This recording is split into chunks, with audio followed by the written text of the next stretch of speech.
no Evangelho de Mateus, no capítulo 14.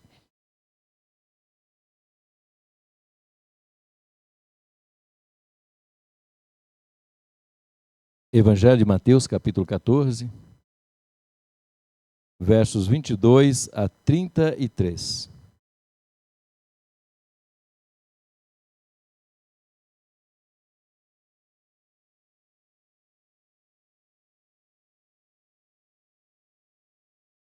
Mateus capítulo 14, versos 22 a 33.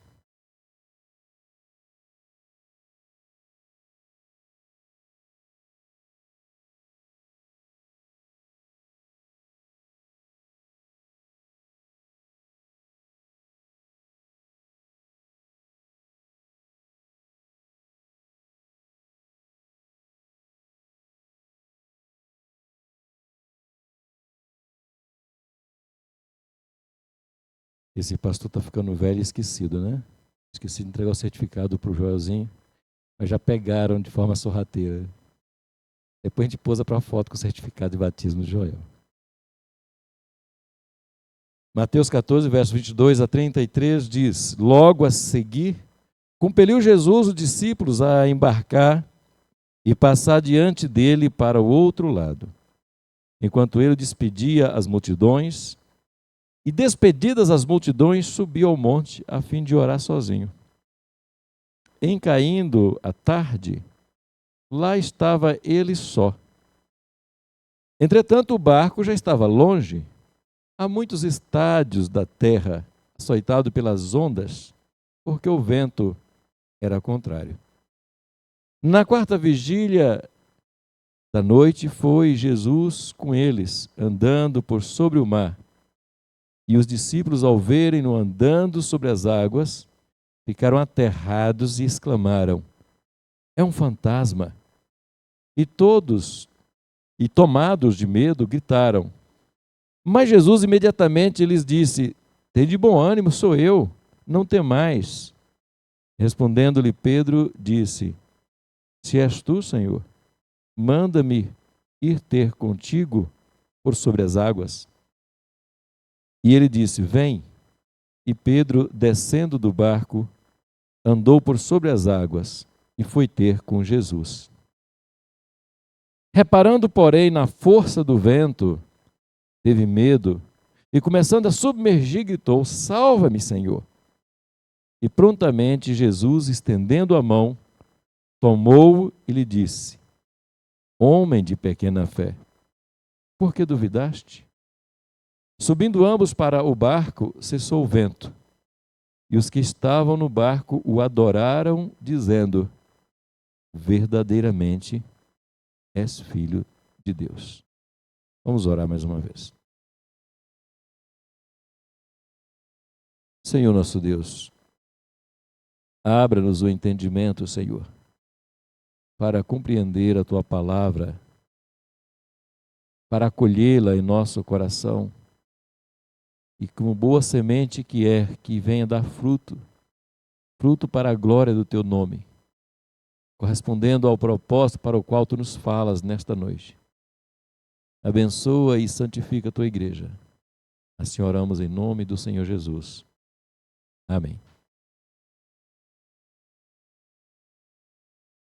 Irmãos, não sei quantos assistiram pela série O Sobrevivente Designado, e tem uma parte que eu achei bem interessante, quando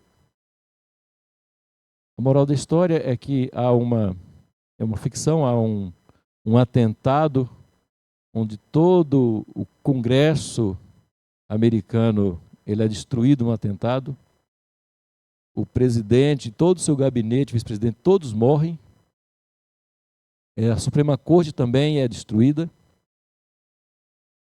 e um dos ministros que estava aguardando numa sala a sua dispensa é o único sobrevivente, e ele então é designado presidente. É a pessoa mais improvável para assumir a nação naquela hora de dificuldade. E tudo acontece contrário às suas expectativas. Ele tem que reeleger um congresso, ele tem que nomear vice-presidente, ele tem que nomear ministros, ele tem que reconstruir o poder administrativo da nação e, ao mesmo tempo, combater os focos de terrorismo que ainda estavam latentes ali na nação. E ele fala para a mulher: eu nunca pensei nisso, eu nunca quis ser isso. Por que tudo está acontecendo ao mesmo tempo e tudo está dando errado? Todo dia tinha uma demanda, todo dia tinha algo muito difícil para ele lidar. E alguém disse: este é o cargo mais solitário do mundo. Você tem o poder de decidir sozinho quem vive e quem deixa de viver. E você tem que fazer isso. E chega um momento que ele convida um ex-presidente, experiente, idoso, para estar com ele e tenta convencê-lo a ser um secretário de gabinete dele. E aquele presidente experiente então chega para ele e diz: olha, o que está acontecendo é que você não está liderando. Ele olhou assustado. Você está só reagindo aos problemas. Você precisa liderar.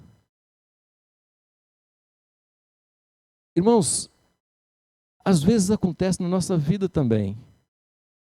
Quantas vezes a gente vive só para apagar incêndio, só para contornar situações, só para remediar situações? Quantas vezes nós deixamos de liderar as nossas vidas, de dar andamento, de programar, de planejar, e a gente parece que vive um dia depois do outro no cansaço, no improviso, a reboque das circunstâncias, a reboque dos problemas, e nós não estamos liderando as nossas vidas, mas as circunstâncias estão nos empurrando para tomar decisões, para reagir aos problemas. Não já aconteceu isso muitas vezes na sua vida? E você sente assim, cansado, sufocado, porque essa é a situação daquele presidente, inclusive, ele estava sendo sufocado porque os problemas apareciam aos milhares, e já diz um velho ditado aí, que a desgraça detesta a solidão, ela sempre vem acompanhada, ela nunca vem sozinha. E às vezes na nossa vida a gente permite que as circunstâncias ditem o nosso caminhar, que as circunstâncias nos empurrem para a gente tomar decisões no improviso, e aí é onde nós erramos, porque você tem só 50% de chance de acertar. Quando você tem que tomar uma decisão para a qual você não está preparado, nem sempre você acerta. E você não está errado em tomar a decisão, você deve tomar a decisão. Mas aí você tem uma percentual muito grande de chance de errar. Os apóstolos de Jesus haviam sido comissionados lá no capítulo 10 de Mateus para irem pregar o evangelho, para curar enfermos, expelir demônios, ressuscitar mortos, anunciar a chegada do reino e depois retornarem para Jesus. E eles saíram de 2 em 2 e pregando nas cidades, e Jesus ficou intercedendo por eles, diz a palavra. E passado um tempo eles retornaram jubilosos, alegres, felizes, dizendo: Senhor, mas que maravilha, em teu nome nós fizemos milagre, o demônio caía, nós expelimos demônios, as enfermidades fugiam da nossa presença, que maravilha. E Jesus diz: olha, vocês devem estar felizes, não porque o demônio submete a vocês, mas porque o nome de vocês está rolado no livro de Deus. Esta é a razão e deve ser o fundamento da sua alegria. E agora eles estão assim, um pouco ensoberbecidos pelo poder que experimentaram naquele momento em que Jesus havia concedido a autoridade para eles pisarem cobras, escorpiões e nada fazer mal a eles. Então, presenciam Jesus multiplicar os pães, 5 pães e 2 peixes, e alimentar uma multidão de 5.000 pessoas. E agora a tarde cai e eles estão cansados da jornada que tiveram e querem descansar. E Jesus então os libera para que eles voltem para casa. Mas o próprio Jesus ainda continua a sua jornada. Jesus ainda continua a orar, a interceder. E ele entra noite adentro, orando sozinho no monte, e os apóstolos deixam Jesus para trás e partem sozinho para o mar com seu barquinho. Só que eles não conseguem vencer a fúria do mar, não conseguem vencer o vento, e estão sofrendo lá pela 4ª vigília da noite, algo em torno das 2 horas da madrugada. Eles estão tentando atravessar o mar e não conseguem, porque o vento é contrário, diz o texto. E esta passagem, embora muito conhecida nossa, ela nos reserva muitas lições importantes para as nossas vidas. Baseada na vida dos apóstolos, porque eles estavam um pouco ensoberbecidos e autoconfiantes de tanto poder, de tantos prodígios que eles operaram e que viram ser realizados, mas porque o poder de Jesus estava com eles. Mas ao final da tarde eles estão cansados e eles querem ir embora, mas Jesus quer continuar orando. Mas eles, cheios da autoconfiança, eles não esperam Jesus. Eles vão embora e deixam Jesus para trás. Jesus fica orando e o texto diz que ele ficou só. E agora eles estão distantes de Jesus. O texto vai dizer, verso 23, despedidas as multidões, subiu ao monte a fim de orar sozinho. E caindo a tarde, lá estava ele só. Entretanto, o barco já estava longe. E a muitos estádios da terra, açoitados pelas ondas. Por quê? Porque o vento era contrário. Então, meus queridos, eu quero falar com vocês sobre o perigo de andar sem Jesus. O perigo de andar sem Jesus. Primeiro, quando se está longe de Jesus, a gente fica exposto a tormentas, nós somos açoitados de um lado para outro, sem destino, sem segurança, porque tudo se torna contrário. É quando as circunstâncias começam a determinar o ritmo da nossa caminhada, começa a determinar as nossas ações, e nós deixamos de liderar as nossas vidas e passamos a ser açoitados pelas circunstâncias, passamos a ser levados pelos problemas. Quando se está longe de Deus, as circunstâncias dirigem sua vida. Os problemas lhe arremessam de um lado para o outro como uma tempestade, e você passa apenas a reagir aos problemas, e você deixa de ser o condutor do seu barco e se torna um passageiro dele.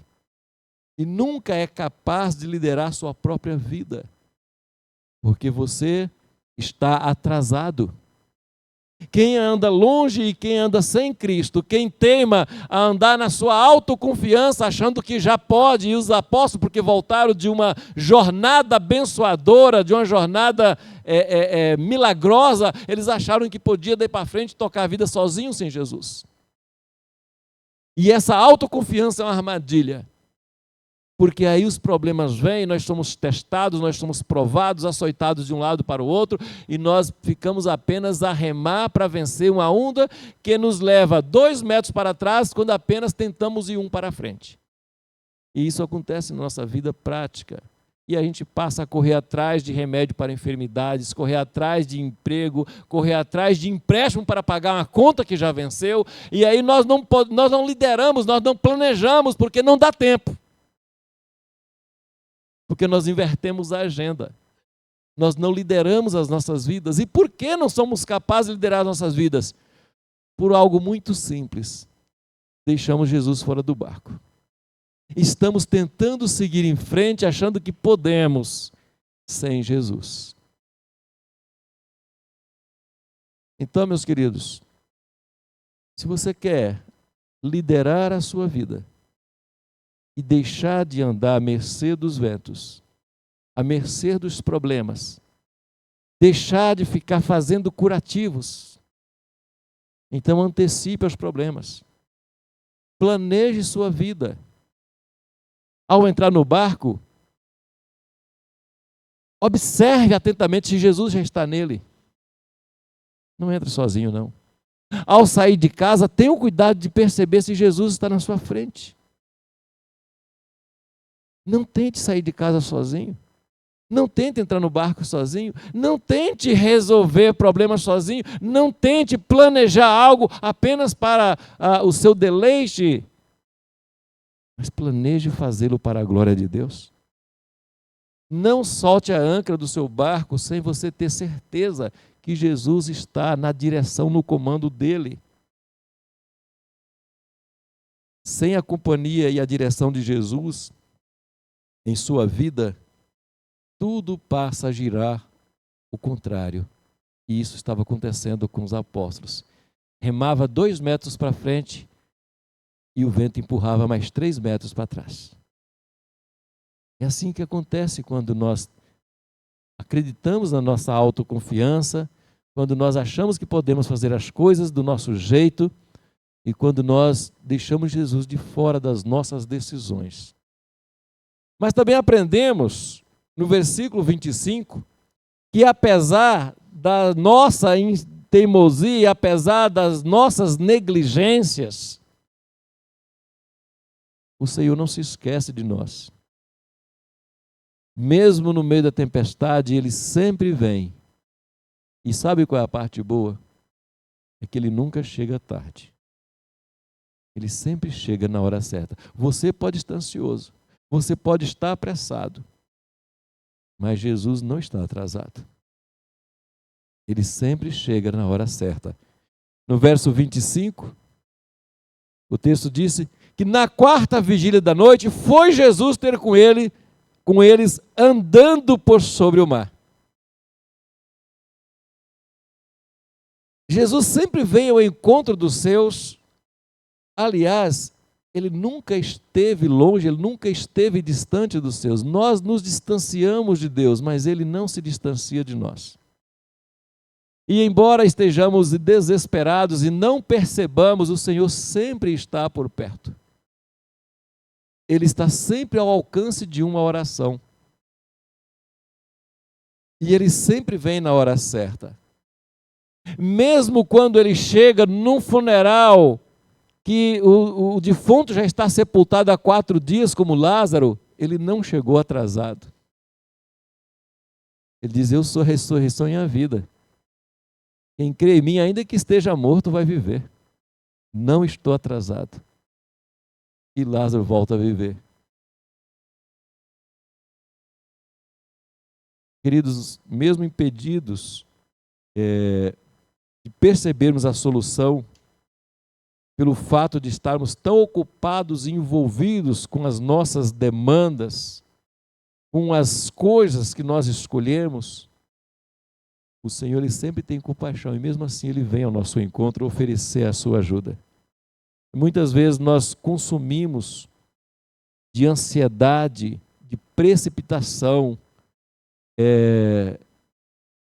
desnecessariamente. E o próprio Jesus, no Evangelho de Mateus, no capítulo 6, vai dizer: se você estiver ansioso, o máximo que você estiver ansioso, você não consegue acrescentar nenhum palmo na sua vida. Então, por que tentar fazer as coisas sozinho? Por que tentar precipitar, perder recurso, perder energia, perder a esperança, perder a paciência? O Senhor não está atrasado. É que a ausência de Jesus nas nossas vidas nos deixa desesperados, ansiosos e nos faz tomar decisões precipitadas que só nos levam para trás. Não conseguimos vislumbrar quando o Senhor vem. Não conseguimos saborear quando nós temos uma vitória, porque a gente está tão desgastado pela luta, está tão desgastado física, emocional e espiritualmente, que quando a bonança chega, a gente não tem prazer em saboreá-la. E é isso que acontece, porque as dificuldades, elas expõem as nossas fraquezas. Nós aprendemos no verso 26. Os discípulos, ao verem andando sobre as águas, ficaram aterrados e exclamaram: é um fantasma. Tudo o que eles precisavam era do socorro, tudo o que eles precisavam era da ação de Deus na vida deles. Mas eles estavam tão alheios à presença de Jesus, que Jesus chega e eles ficam com medo, porque não acreditam que Jesus está com eles. Quando estamos longe de Deus, nós expomos as nossas fraquezas diante mesmo das soluções. A gente não consegue vislumbrar. Quando os apóstolos estavam indo para Emaús, depois da ressurreição de Jesus, o texto diz que eles estavam tão tristes, tão preocupados, tão desapontados, tão decepcionados, porque os judeus tinham matado o Salvador deles, e porque aquele Salvador tinha prometido voltar e não tinha voltado, que Jesus começa a andar com eles e eles não reconhecem que é Jesus. Eles entram na aldeia e ainda falam para Jesus assim: entra, Senhor, já está tarde, depois tu segue. E somente no partir do pão é que eles conheceram que era Jesus, e aí Jesus desaparece. Às vezes a gente está tão absorvido pelas circunstâncias, tão tomado pelo desespero, tão focado nas nossas próprias soluções, que não percebemos o Senhor tomar a nossa dianteira como fez diante do barco. Não percebemos que é Deus que está nos chamando para a frente, e você se nega a seguir, você não tem mais força, você não acredita. Porque ficou tanto tempo longe de Deus e tanto tempo sendo solavacado de um lado para o outro pelas ondas. A esperança se foi. A intimidade com o Senhor se foi. E você não é capaz de reconhecê-lo, que é Ele que está te chamando, que é Ele que está na frente. Que Ele já foi na sua frente. As dificuldades expõem as nossas fraquezas. Quando se vive longe de Deus, as pessoas não são capazes de reconhecerem o Senhor, mesmo quando Ele está na sua frente. O povo hebreu, depois de terem saído do Egito, estando ao pé do monte, o Senhor aparece para eles e começa a falar, o monte começa a chamegar, um momento de deleite espiritual, um momento de extrema glória para eles, e eles são aterrados de medo, eles entram em desespero e falam para Moisés: fala para Deus não conversar com a gente. Vai lá conversar com Deus, mas deixa a gente fora disso. Eles estavam tanto tempo sem conversar com Deus, e quando Deus falou com eles, eles pediram para Deus não falar, porque eles não resistiram a ouvir a voz de Deus. Isso porque, irmãos, as dificuldades expõem as fraquezas e nos impedem de contemplar e de ver ou de reconhecer o agir de Deus. A pessoa que se encontra longe do Senhor, ela está sempre sobressaltada, ela está sempre com medo, não se sabe do que, mas ela está sempre com medo. Ela acorda desesperada de noite, ela tem pesadelos, porque ela deixou que as circunstâncias, que os problemas conduzissem a sua vida, e ela não liderou a sua vida. Suas atitudes em relação a Deus são motivadas pelo medo e não pelo amor. E as pessoas às vezes acabam fazendo determinados atos religiosos, não por amor e prazer, mas com medo de Deus. Eu tenho que fazer isso porque semana passada eu fiz aquilo. Eu tenho que ir na igreja porque senão vai que a entrevista de emprego amanhã dá errado. E as pessoas começam a agir com medo de Deus e não por amor a Deus. Não confundamos temor com medo. Temor do Senhor é reverência, é um amor com respeito, mas nunca o medo. Nós achamos, quando estamos absorvidos nas circunstâncias, quando estamos perdidos, sem resposta, e quando temos que tomar decisão e não sabemos o que fazer, a gente se limita à nossa incapacidade, a gente se limita à nossa pequenez e achamos que a solução dos nossos problemas são do tamanho da nossa fé. E a nossa fé, que é miseravelmente menor do que um grão de mostarda, aí ficamos aterrados quando a resposta é maior do que o que esperamos. O texto diz que Jesus havia ficado para trás e eles pegaram o barquinho e deixaram Jesus só, sem barco. Então eles jamais esperariam que Jesus fosse estar com eles, porque na sua mente carnal, Jesus tinha que ir num barco. A única forma de Jesus chegar até eles era num barco, e Jesus não tinha barco, porque eles estavam com o barco. Então, às vezes, nós temos um problema, nós passamos por aflição, e nós não conseguimos vislumbrar uma solução da parte de Deus, porque nós achamos que Deus tem que agir do jeito que a gente espera. Se a nossa necessidade é esta, a gente acha que só existe aquela solução. Olha, mas quem está perdido não tem caminho. Tem que confiar em Deus. Tem que reconhecer o Senhor. A palavra de Deus diz que nós devemos reconhecer o Senhor em todos os nossos caminhos. Jesus não está limitado à pequenez, ao tamanho da nossa fé. O seu poder não limita o tamanho da nossa necessidade. Mas a palavra de Deus disse que Ele é poderoso para fazer infinitamente mais do que tudo quando pedimos ou pensamos, conforme o seu poder que opera em nós. E os apóstolos ficaram amedrontados quando Jesus aparece. E eles gritam, é um fantasma, e Jesus diz, não sou eu. E eles não acreditam ainda que é Jesus. E Pedro ainda prova Jesus, dizendo, se és tu, Senhor, então me ordena andar nas águas também. Porque eu nunca vi ninguém andar sobre as águas. Só um fantasma pode fazer isso. Então me manda fazer isso também, se és tu. Isso nos ensina, irmãos, também, que as nossas fraquezas nos levam a duvidar do poder de Deus. Versos 27 e 28.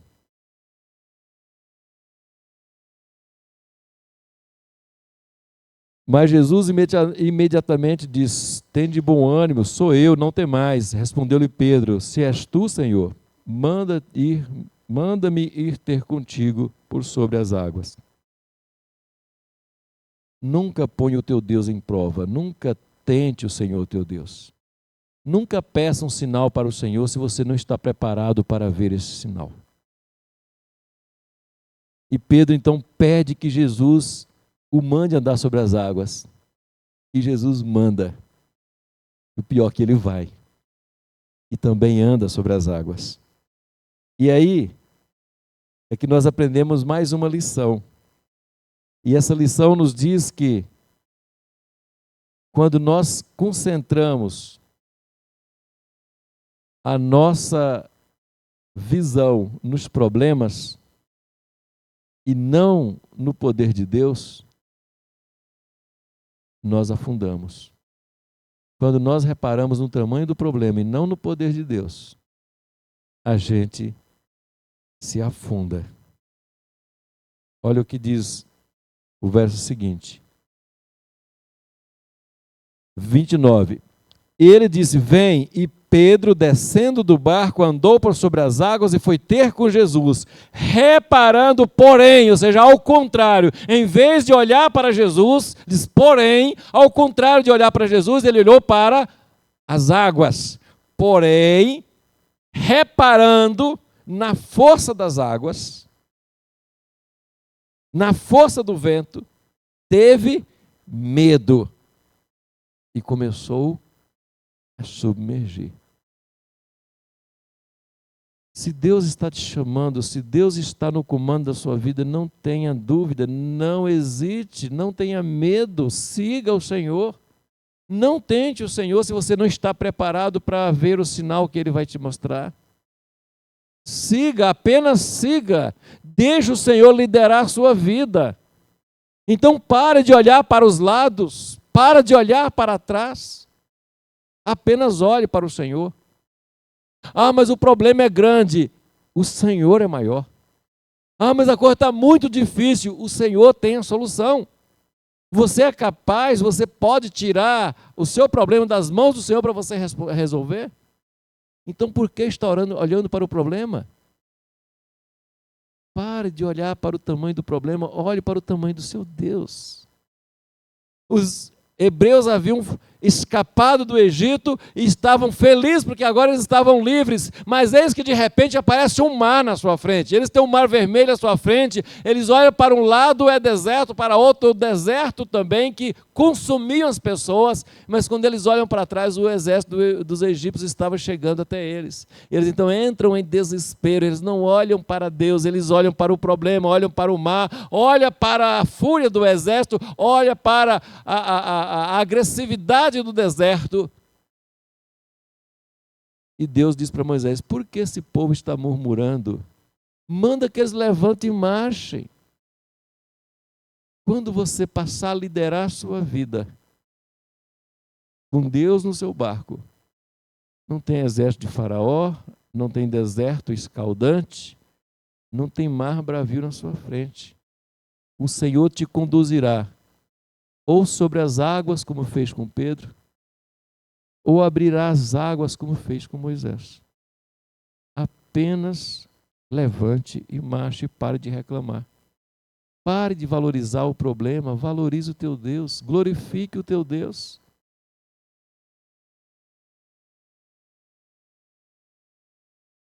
Quando tiramos os olhos do Senhor e valorizamos os problemas, eles parecem ser maior do que realmente são. O Salmo 91 diz que aquele que habita no esconderijo do Altíssimo, ele descansa à sombra do Onipotente, não se assusta do terror noturno, nem da seta que voa de dia, podem cair 1000 ao seu lado, 10.000 à sua direita, mas ele não será atingido. Ele diz, porque ao Senhor se apegou com amor, o Senhor o livrará. Essa é a promessa de Deus para você, essa é a promessa de Deus para nós. Então, queridos, o exemplo desta aventura mal sucedida dos apóstolos, com um final feliz, porque Jesus tomou a dianteira do seu barco, nos ensina estas lições. E saber que, mesmo quando afundamos, a mão do Senhor não afunda, ela continua estendida. Isaías 59, versículo 1, disse que a mão do Senhor não está encolhida para que não possa salvar. E aí, no verso 31, depois de Pedro gritar, salva-me, Senhor, prontamente, verso 31, Jesus estendendo a mão, toma-o, ele disse, homem de pequena fé, por que duvidaste? A mão do Senhor nunca está encolhida, por isso não tenha medo, não duvide, estenda também a sua mão. Estenda a sua mão. Não morra abraçado com o problema. Não sucumba nos problemas. Não se afunda nos problemas. Coloque Deus no seu barco para liderar a sua vida. E não vá para canto algum sem ter a certeza de que o Senhor está contigo. Não solte a âncora do seu barco até ter certeza que Jesus está sentado nele. Porque senão quem vai liderar a sua vida não é você, não é Jesus, são os problemas. E vão te jogar de um lado para o outro, e ondas bravias vão te jogar para trás. Não duvide do poder de Deus. A solução do Senhor será sempre maior do que o seu problema, não importa o seu problema. Então, não duvide. Se o Senhor te chamou, vá. Ah, mas tem isso, não tem dinheiro, não tem aquilo, não tem força, não tem... Moisés colocou isso diante de Deus. Gideão colocou isso diante do Senhor. Vários homens se negaram a fazer alguma coisa porque eles viram que eles não tinham condição. E o próprio Deus fala para Moisés, quem é que fez a boca do homem, não sou eu? Não importa se você tem problemas no falar ou não, eu vou falar através de você. Apenas ouça, apenas obedeça, apenas confie no Senhor. Os que estavam no barco verdadeiramente adoraram e disse, verdadeiramente és filho de Deus. É isso que muitas vezes nós precisamos, é de tempestade. Muitas vezes nós precisamos de ser jogado de um lado para o outro para reconhecer o senhorio de Cristo nas nossas vidas. Para reconhecer que sem Deus nós não somos nada. E não adianta, como diz o Salmo 121. Se o Senhor não edificar a sua casa, não tente edificar sozinha que ela vai cair. Se o Senhor não vigiar as portas da sua casa, você pode colocar cerca elétrica, câmara, cão, você pode colocar o que você quiser. Será tudo em vão. Se você não honrar o Senhor com o seu trabalho, inútil será levantar à madrugada e repousar tarde da noite para comer o pão penosamente granjeado. Diz aos seus amados, o Senhor dá enquanto você confia nele. Então confie no Senhor. Planeje sua vida com o Senhor. Não deixe os problemas liderar a sua vida. Não tome decisões baseadas nas circunstâncias. Você já está com um problema. Não deixe o problema esperar. Passa a liderar a sua vida. Ah, mas eu tenho que fazer isso porque já aconteceu. Já aconteceu. Então pare e lidere sua vida. E você só é capaz de liderar a sua vida se Jesus estiver no seu barco. Então não saia de casa sem Ele. Não vá para o trabalho sem Ele. Não entre num relacionamento sem Ele. Não faça ou tome qualquer decisão profissionalmente sem ter a certeza de que Jesus está nesse negócio com você.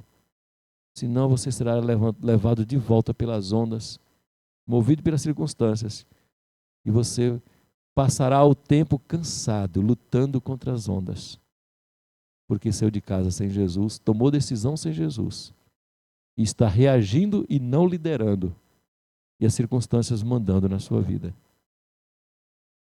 Aprenda a liderar, aprenda a confiar, aprenda a temer o Senhor e não ter medo dele. Por isso, nunca tome decisão alguma, não planeje coisa alguma se o Senhor não estiver com você. Que Deus te abençoe.